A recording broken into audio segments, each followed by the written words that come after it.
Olá pessoal, no Integrades de hoje vamos falar sobre teatro, superação e resistência através da arte do palco, com o diretor do grupo Cria Daqui, o dramaturgo, ator Edson Sodré, lá do Rio de Janeiro, um grupo de teatro formado por sobreviventes do sistema prisional brasileiro. É daqui a alguns segundos no Integrades.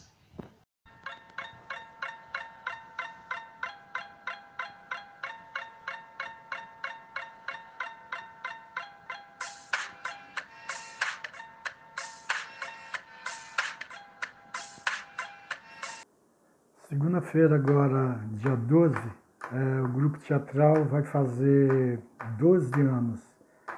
E para mim é impossível esquecer esse dia, essa data, porque nós estreamos no Dia das Crianças. E estreamos muito bem, né? Porque nós estreamos com a peça Os Saltimbancos, do Chico Buarque de Holanda. Então, para mim, eu nunca vou esquecer disso, porque foi a primeira peça que eu dirigi. E junto com o Adriano, que é um amigo que está comigo até hoje, nós resolvemos fundar um grupo chamado Grupo Teatral Cria Daqui. E tivemos a honra, né, de apresentar no pátio de visita, no Dia das Crianças, e de outras cadeias, né, no entorno. E tudo isso graças a pessoas que acreditaram na gente, né, que foi as professoras da escola, né, a professora Sônia, né, que era a diretora da escola. Ela nos permitiu usar o espaço da escola para fundar esse grupo, né? E logo em seguida também nós fundamos uma galeria de cultura. Era uma galeria onde só moravam os presos envolvidos em cultura na cadeia, os poetas, os músicos, né? Somente sambista, que tem muito na cadeia, os capoeiristas também foram morar com a gente, o pessoal que fazia artesanato, né? Enfim. E o diretor, na época, nos permitiu que a gente grafitasse, né, toda a galeria, mas não chegamos a grafitar tudo por falta de tempo, né? Porque não sei até hoje o motivo pelo qual nós fomos transferidos. Mas, enfim, foi uma experiência muito legal que eu não vou esquecer nunca. E conheci o teatro porque eu queria fugir da cadeia, né? Porque eu fui condenado a uma pena muito alta. A minha condenação foi 108 anos. Então, em todas as penitenciárias que eu chegava, eu tentava fugir. Até que algum preso antigo me falou que no palco italiano que existia na época lá, por baixo desse palco passava uma manilha de esgoto, onde no passado tinha tido uma fuga. Aproximadamente 20 e poucos presos fugiram por essa manilha. E felizmente essa fuga que eu estava planejando deu errada, porque um amigo meu perdeu todo o material que a gente tinha comprado com muita dificuldade, né? Para poder quebrar o concreto, né? Marreta, ponteiro, macaco hidráulico, né? Que são os materiais que se usava na época para se quebrar o concreto, para fazer o túnel, né? Enfim, mas hoje em dia eu vejo que na realidade essa fuga deu muito certo, que em vez de eu fugir por debaixo do palco, eu terminei fugindo por cima do palco, né? E conquistei a maior liberdade que o ser humano pode ter, que é a liberdade do pensamento. Enfim, depois, conforme eu estava falando que essa fuga física deu errada, eu continuei participando das aulas de teatro, né? E fui gostando cada vez mais.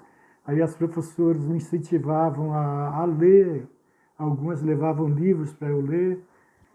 E ali eu fui iniciado no mundo do teatro, e felizmente eu tinha o hábito de leitura, e aí eu voltei a ler.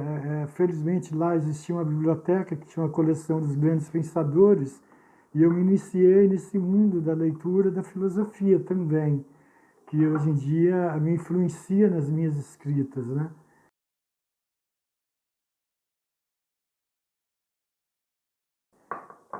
Uma coisa que hoje eu tenho certeza é nessa questão da liberdade de se estar em cena, né? Esse prazer, essa sensação de liberdade, que quando eu estava lá no regime fechado, tanto eu quanto todos os meus colegas, eu percebia isso uma vez que a gente foi gravar um documentário, que a maioria repetia a mesma coisa, com palavras diferentes, né? A sensação de estar livre quando estava em cena. Mas, enfim, hoje em dia eu estou estudando licenciatura em teatro e tive esse prazer, né, por exemplo, quando eu saí, eu procurei o Adriano e outros amigos, né, mas o Adriano é um cara mais entusiasmado e a gente deu continuidade ao trabalho que a gente começou lá dentro, né? Então, a gente escreveu uma peça e eu tive o prazer, pela primeira vez, de dirigir uma peça que eu mesmo escrevi. Que eu tenho várias peças escritas, mas uma coisa é o texto, né? O texto escrito, ele não é teatro, né? Teatro é aquilo que a gente leva para a cena. Então, é muito gostoso, né? Você dirigir um texto, principalmente aquele que você mesmo escreveu.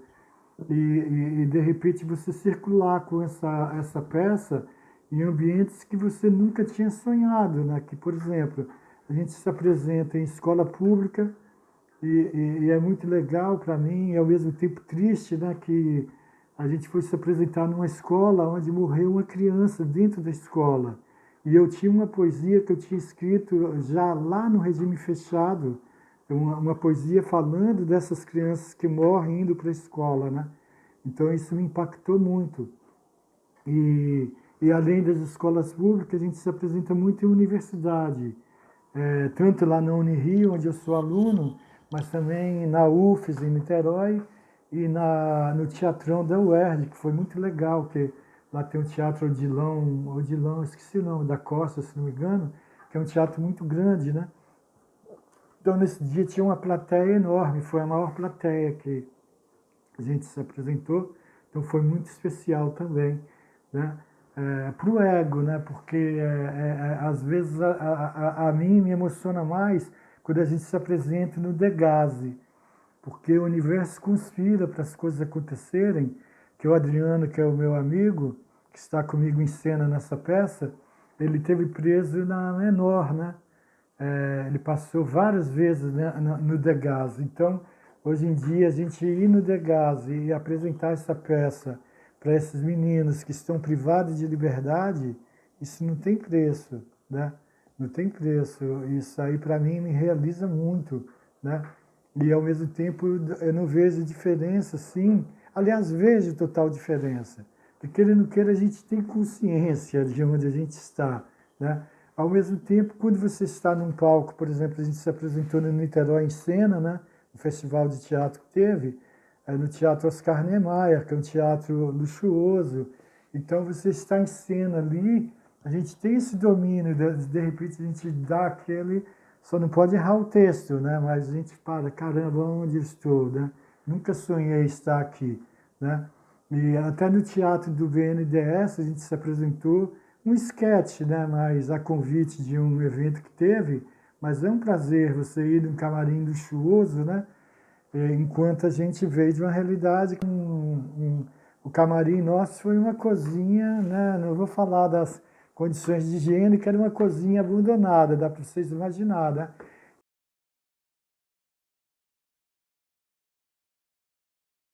E a nossa mensagem, ela é por exemplo, uma homenagem aos professores, principalmente aos professores, né? Que são responsáveis pela minha transformação, porque no sistema as pessoas falam que existem dois fatores de transformação, né? Um é a educação e outro é a religião, né? A religião tem um fator que você pode deixar de acreditar naquelas crenças, né? E de repente, mas a educação não, né? A educação, depois que você adquire essa educação, você não perde a educação, né? E nem a fé na educação como instrumento de transformação, né? Então a nossa peça se chama O Nosso Evangelho, né? Onde a máxima da nossa peça é ide por todo mundo e levai teatro e educação a toda criatura.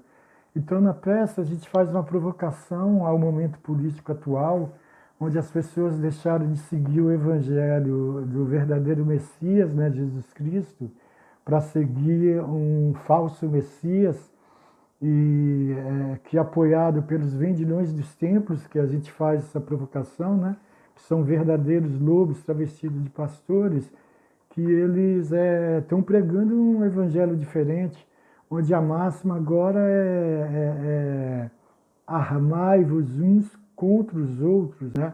Mas para não alongar, a mensagem principal da nossa peça é uma provocação, né? Que eu faço questão de fazer aqui agora. Não seria melhor garantir a cada criança o alimento, a educação, a cultura e todas as condições necessárias à sua subsistência, a fim de que nenhuma criança, ao crescer, se veja na necessidade de cometer crimes primeiro para ser presa ou morta depois? Porque o que acontece na minha experiência de vida, tanto lá na cadeia dos maiores quanto na menor, eu vi que a maioria daquelas crianças, elas não receberam do Estado aquilo que está previsto no ECA, né? Entende? Eu faço outra provocação, né? Antes de exercer o direito de punir, o Estado deveria cumprir o dever de educar, né? E ele não cumpre esse dever de educar, né? Mas a gente sabe que isso também é outro assunto, né? É um caso pensado, porque não há interesse da classe do 1%, que é a classe dominante, né? Que haja uma mudança, né?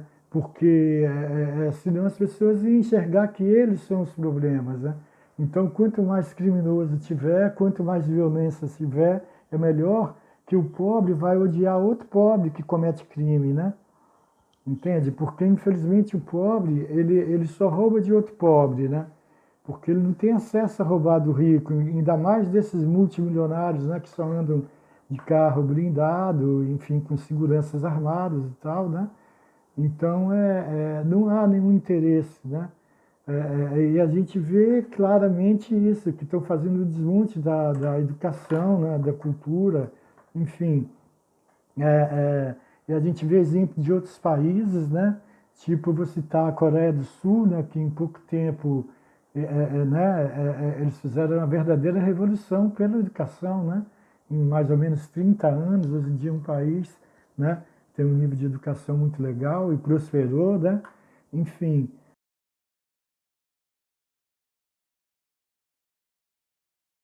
E num Natal desses, essas crianças me surpreenderam, porque a gente estava acostumado a fazer essas festas, onde um de nós ou algum amigo nosso se vestia de Papai Noel, e a gente distribuía alguns brinquedos, enfim, que a gente pede de doação, né, porque a gente não tem condição nenhuma, né? Mas, felizmente, tem pessoas que acreditam no nosso trabalho e sempre nos fortalece. Claro que não é nada luxuoso, também é uma festa humilde, né? Mais para as crianças ali do beco e tal, ou do entorno, algum vizinho ou outro, né? Mas, enfim, mas nesse dia teve um menino lá que tem 14 anos e sonha ser juiz, olha só, né? E por que eu falei, olha só? Porque ele é artista, né? Eu acho que não vamos ter aí, ou vamos ser um juiz artista ou um artista juiz, sei lá. Ele é sambista, né? Ele faz parte de uma escola de samba, a Mirim, né? E ele organizou um show, né? Onde teve show de dança, né? O samba, né? Teve o Bob Marley lá dançando reggae, né? Vários estilos de dança, né? Mas tudo ali com o microfone, uma das meninas anunciando como se fosse apresentadora, com o bloquinho, a caneta na mão, né? Fazendo as anotações e anunciando um por um, né? E aquilo me emocionou, que foi a pedagogia da autonomia botada em prática, né? E eu gostei de ver isso. Então eu pretendo agora, o sonho nosso é apoiar essas crianças e botar elas em cena o mais rápido possível, né? Que eu gosto de filosofar o seguinte: o Platão falava que os guerreiros têm que levar os filhos deles para ficar assistindo a guerra, né? De longe. Eu não quero me alongar nisso, né? E o Diderot, que é um autor de teatro que eu gosto, um teórico, né? Apesar que escreveu peças também, ele falava que a gente tem que levar as crianças para o teatro desde pequena e deixar elas ali na coxia, né? Que elas na coxia vão sofrer aquela influência do teatro. E, enfim, então, eu que já fui esse mau exemplo, né, para as crianças, hoje em dia, com muito orgulho de eu perceber que eu estou sendo um bom exemplo, né? Então isso aumenta a minha responsabilidade, e a minha e do Adriano. Quando eu estou falando de mim, eu estou falando dele também, que a gente comunga dos mesmos pensamentos, né? Enfim, então nós temos esse sonho.